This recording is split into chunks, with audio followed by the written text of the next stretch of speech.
So many people agreed with 83G's comment that says, at first, I wasn't going to vote, but I am now. I feel, yes, Trump is not perfect, but he is the best choice.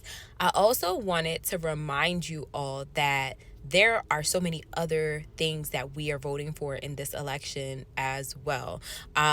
If we look at the ballot, for example, aside from president, we are also voting for governors, for senators, for school board representatives. So please take the time to look at the ballot and do your research. There's a website called Ballotpedia that you can put in your address and your zip code, and a sample ballot will come up, and you'll then be able to look up the names of everyone that's on the ballot, go to their websites, do your own research, but of course be led by the Holy Spirit as you are voting for those other official positions.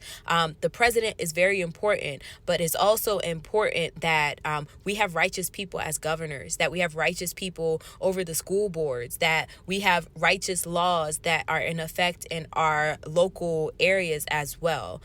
One of the things when I looked up Maryland's ballot, because I live in Maryland, one of the things that is actually on this ballot is regarding women's reproductive freedom, and aka abortion, which they don't want to call abortion now, legalized child sacrifice.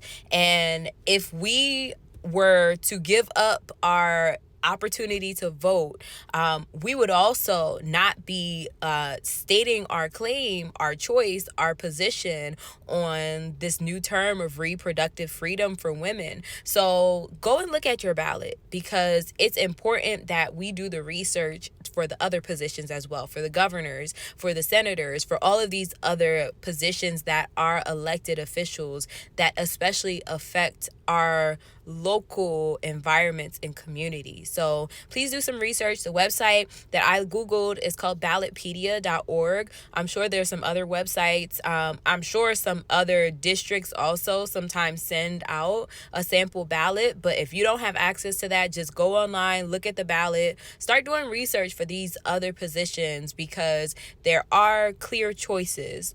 There are, in some of these local elections, there are very obvious choices as to who is righteous, who would support righteous policies, and who would not. So please do your research as well locally, because all of these elections are very important for just pushing our country back into righteousness.